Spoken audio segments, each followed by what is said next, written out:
군사 정찰 위성 발사입니다.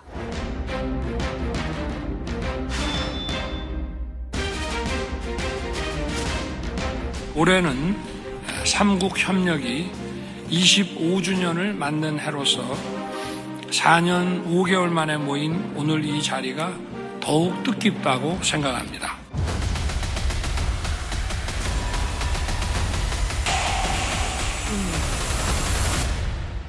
와우.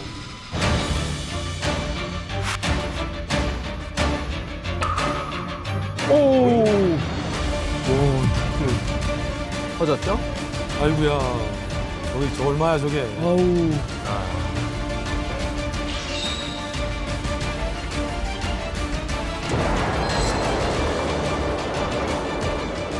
하필이면 쏜다는 게 이 우리나라를 포함해서 이게 삼국 정상회의가 열리는 그날 하필이면 그날 쏩니까? 와, 결국 어떻게 보면 잔치상에 초치겠다는 뭐 그러니까요.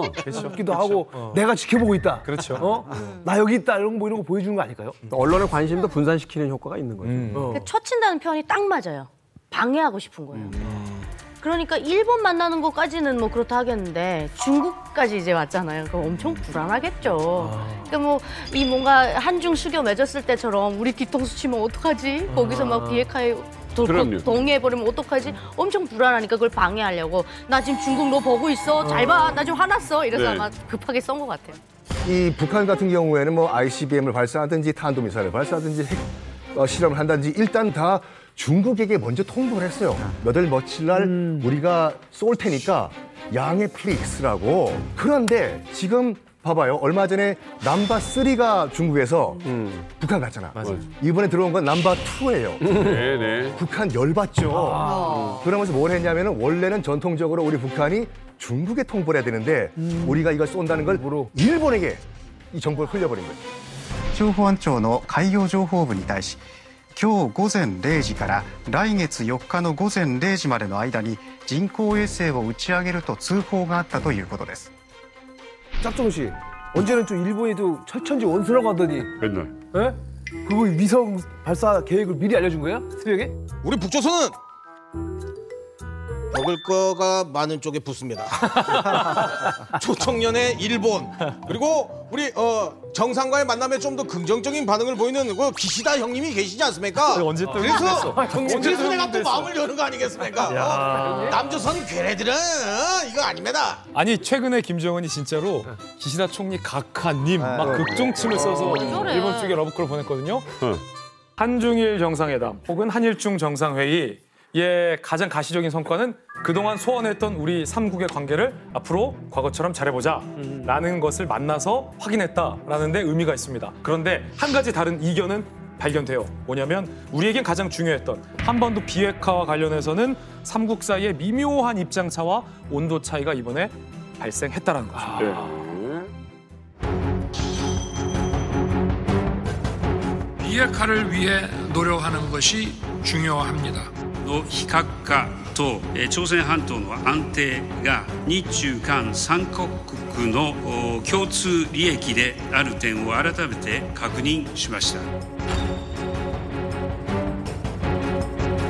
希望相关方保持克制，防止事态进一步复杂化。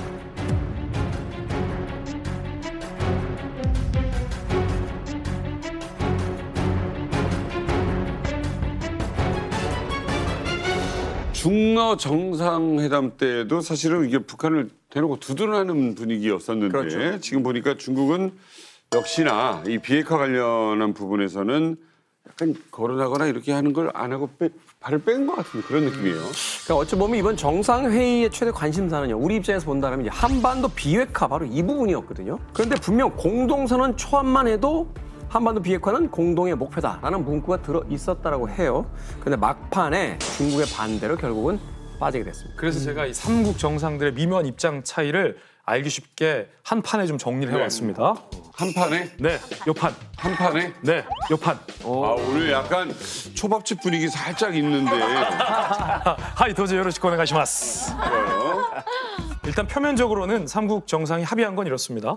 한반도 및 동북아의 평화 안정 번영이 공동의 이익이자 공동의 책임이다라는 부분에 대해서는 다 합의를 했어요. 네. 그런데 먼저 우리나라는 한반도 비핵화라고 일단 시원하게 썼죠. 이게 맞죠, 사실은. 그런데 일본에서는 한반도 비핵화에 동의하면서도 사실은 방점을 납치자 문제를 해결해야 된다. 일본 중심의 문제. 그렇죠. 라고 방점을 찍었고 중국 표현이 재밌습니다. 뭐라고 했어요? 중국의 아, 리창 제일 총리는 영내 평화와 안정. 이게 사실 배고프면 밥 먹는다는 얘기거든요. 수상적인 이야기죠. 그렇죠. 이거 20년 전에 했던 얘기랑 똑같은 거잖아요, 지금. 그래요. 그러니까 한반도 문제의 정치적인 해결. 그러니까 야 대한민국도 알겠는데 이거 너무 북한이 핵 갖는다고 너무 이렇게 강대강으로 가지 말고 정치적으로 좀 잘 해결해 보자라는 그간 중국이 견제해왔던 원칙론적인 입장을 사실 이번에 만나서 재확인했다라고 이해하시면 될 것 같습니다. 이게 때 되면 납치자 문제, 때 되면 뭐 비핵화 얘기, 때 되면 뭐 평화 안정을 바랍니다. 동상이몽인 거죠, 뭐 그러니까. 근데 중국 입장에서도 사실 한반도의 비핵화 문제는 우리에겐 가장 중요한 문제잖아요. 그럼 중국이 이제 동의가 있느냐 없느냐가 굉장히 정치적으로 중요한 부분인데 중국 입장에서는 가장 결정적인 카드인데 우리한테 뭔가 그렇죠? 왜냐하면 일단은 사드 문제가 있었고요. 우리가 생각하는 것보다 굉장히 크게 생각해요. 중국 사람들은 그 문제를. 두 번째가 뭐냐면 이번 정권 들어와가지고 지금 보면서 한일중 뭐 한중일을 가서 한일중으로 바꿔버리고 아주 노골적으로 누가 이런 생각을 했는지 모르겠지만 이런 식으로 감정적으로 자극을 했거든요. 그러니까 태도가 분명한 거죠. 그러니까 중국의 입장에서는 뭐 비핵화 여기에 필요한 이제 북한에다 핵을 포기하게끔 압력을 넣는 일은 당연히 안 할 것이고요. 두 번째는 뭐냐 핵을 개발할 경우에 뭐냐면 대북 제재를 하지 않습니까? 그 제재 사실은 그걸 갖다 보이콧할 수가 있거든요. 사실 북한 편을 들어주는 거고 또 다른 한편은 최근에 뭐냐면 북한이 자기 헌법에다 핵무장을 명기를 해버렸거든요. 그러니까 비핵화를 얘기하는 게 그 나라 체제를 건드리는 문제가 돼버려서 외교적으로 굉장히 쓰기가 힘든 거라는 거죠. 그런 상태에서 중국이 해줄 수 있는 말은 평화와 안정 그 얘기를 할 수 있는 거고 또 그건 중국의 입장에서 뭐냐면 이건 뭐 우리 문제라기보다도 한미일 그리고 너희들하고 북한 문제잖아. 싸우지 마. 형님처럼 약간 심판 보는 듯한 위치로 지금 올라가 있다라는 거죠. 그래서 결국은 너희들 자극하는 행위 하지 말아라. 그다음에 좀 더 구체적으로는 뭐냐 군사적으로 자극하는 행위를 하지 말아라. 한미 군사 연합 훈련이거든요. 그거 좀 하지 말아라. 그 얘기를 한 거죠. 이 얘기 듣다 보니까 안유아 교수님 좀 뻔한 얘기들만 하고 끝난 것 같기도 하고 어때요? 원래 높은 분들이 만나면 그냥 뻔한 얘기만 하다 가는 거예요. 디테일이 원래 있을 수가 맞네. 네, 기대할 필요는 없고요. 네. 네, 근데 사실 여기 분들이 많이 중국하고 북한이 되게 친한다고 생각하잖아요. 네. 잘 아실 것 같은데. 형제 같아. 그래서 사실 질문하고 싶어요. 이렇게 북한 사람들이 중국 사람 좋아하나요? 어때요? 제일 세상에서 믿지 말아야 될 사람들이라고 하죠. 네, 저래요. 근데 제가 말씀드리고 싶은 내용은 뭐냐면 북한하고 중국은 서로 신뢰를 별로 하지 않고요. 또 국민들도 별로 좋아하지를 않아요. 그 핵이 꼭 뭐 미국이나 뭐 한국을 그랬다기보다 오히려 중국을 견제하는 형에서 쓸 수도 있다라는 그런 게 있어요. 그 정도로 자기를 지키라는 게 강하고요. 그보다도 중국은 초점이 미국입니다, 미국. 그래서 지금 영내 평화와 안정이라는 건 특히 동북아 안정을 말하는 거고요. 중국이 생각하는 거는 동북아 평화와 안정의 가장 큰 지금 위협되는 건 미국이라고 보는 거고요. 그다음에 중국은 사실 한반도 비핵화는 얘기를 해요. 북한이 핵이 있으면 안 돼요. 왜냐하면 중국이 생각하는 거는 북한이 핵이 언제든지 중국을 행할 수 있다고 생각해요. 그래서 중국은 당연히 한반도 비핵화를 찬성할 수밖에 없죠. 자국의 이익을 위해서. 근데 거기서 끝나지 않고 한국의 미국의 핵 우산 안에 있는 걸 절대 또 반대한다라는 거고요. 그리고 이 동북아 평화 안정, 특히 한미일 공조 이런 것들이 이 동북아 안정에 가장 큰 위협이 된다고 생각하기 때문에 그런 걸 다 종합적으로 표현하는 단어가 영내 평화와 안정이라는 단어인 거죠. 네, 영내. 왜 중국과 이렇게 친하게 지내느냐 궁금한데요. 지금 푸틴이 의지할 곳은 사실 중국밖에 없습니다. 왜냐하면 전쟁을 하려면 일단 돈이 있어야 되잖아요. 그렇죠. 그러면 자기가 팔 수 있는 것이 지금 석유와 가스밖에 없잖아요. 그렇죠. 근데 그걸 유일하게 사줄 수 있는 나라가 사실 중국이고 인도입니다. 선진국이 있잖아요. 산업이 발전하면 보통 부가가치가 높은 산업만 남겨두고 부가가치 낮은 산업은 다른 나라로 가버려요. 농업이라든지. 근데 중국은 가장 부가가치가 낮은 산업부터 가장 부가가치 높은 산업까지 전반을 갖고 있는 거예요. 예. 그런데 유일하게 없는 게 천연자원이에요. 특히 석유하고 가스. 근데 그게 원래는 러시아의 천연가스와 그 자원은 다 유럽이 썼거든요. 그렇죠. 싸게. 유럽으로 다 가서 그 러시아는 비싸게 팔았거든요. 거기다. 그렇죠. 그러니까 배부르니까 중국을 달라고 해도 안 주고 중국과 협력도 안 해주고 이렇게 배부르고 그러니까 그랬는데 지금은 딱 왕따 당하니까 이제 러시아의 그 값싸고 풍부한 석유하고 가스가 다 지금 중국으로 가는 거예요. 그러니까 중국은 모든 걸 가질 수 있게 됐고 그다음에 러시아는 자기네 필요한 경공업부터 중공업 여기 모두 군사장비 많은 부품까지 중국에서 가장 효율적으로 단시간에 공급해 줄 수가 있는 거예요. 그러니까 지금 전쟁하는 게 여유 있게 하는 거예요. 지금 두 나라가 합치면서 미국의 제재도 피해갈 수 있다는 걸 이번에 증명한 겁니다. 지금. 그래서 이번에 만난 가장 큰 이유는 중국의 입장에서는 두 가지입니다. 분명하게 미국에 대해서 15번이나 말하면서 우리는 분명히 미국의 이런 패권주의에 대해서 우리는 반대한다. 분명하게 공동성명서를 냈고요. 두 번째는 이 러시아 우크라이나 전쟁을 적어도 푸틴은 언제까지 갖고 갈 생각이냐. 종료 시점과 전술핵을 쓸 것인가. 이 정보는 중국이 가장 빨리 알아야 되는 거죠. 거기에 따라서 여러 가지 이해관계가 변하는 거죠.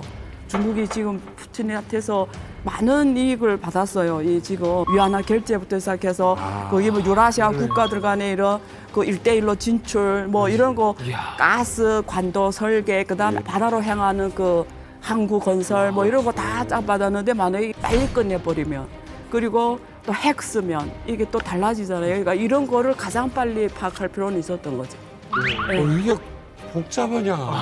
그러니까. 야, 아니 그럼 푸틴은 전쟁을 언제쯤 끝날 거예요? 그러니까 제가 이제 시진핑 만나면 물어봐 줄게요. 이만감을 위해서 다음에 분명히 언지는 했을 것 같아요.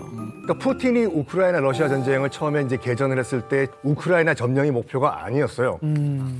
이 우크라이나 동쪽 그 돈바스 지역과 이제 하르키우 이 지역, 그러니까 러시아인들이 많이 사는 지역을 해방시킨다가 맞아요. 이제 목표였거든요. 그 목표가 이제 거의 코앞에까지 도착을 했어요, 지금요. 지금 휴전 얘기가 나오는 이유가 그거거든요. 푸틴 입장에서 봤을 때는 원래 우리가 설정한 목표가 거의 이제 달성됐다. 더 이상 우리가 확전은 원치 않는다.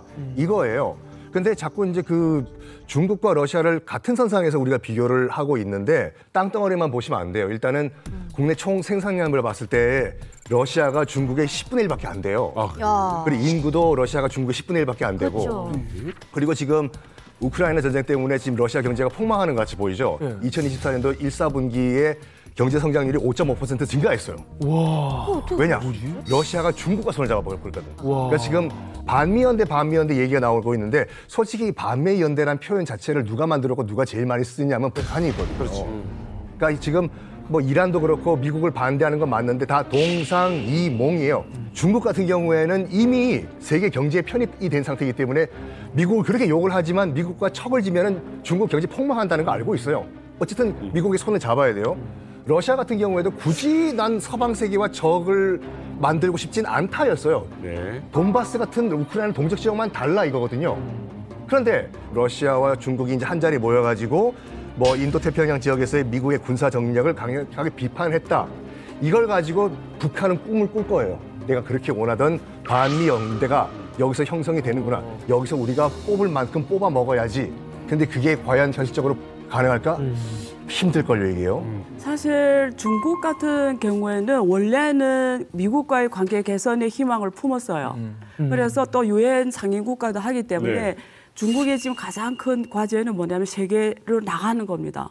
중국 기업이 세계 진출이에요. 그런 면에서 미국의 역할이 분명히 필요했고 중요했어요. 그래서 사실 처음에는 돈으로 해결할 수 있다고 생각했어요. 너네 돈을 요구해? 돈 주면 되지. 그러니까 미국과의 문제를 돈으로 해결할 수 있는 문제로 처음에 업판한 거예요. 근데 지금 정리가 됐어요.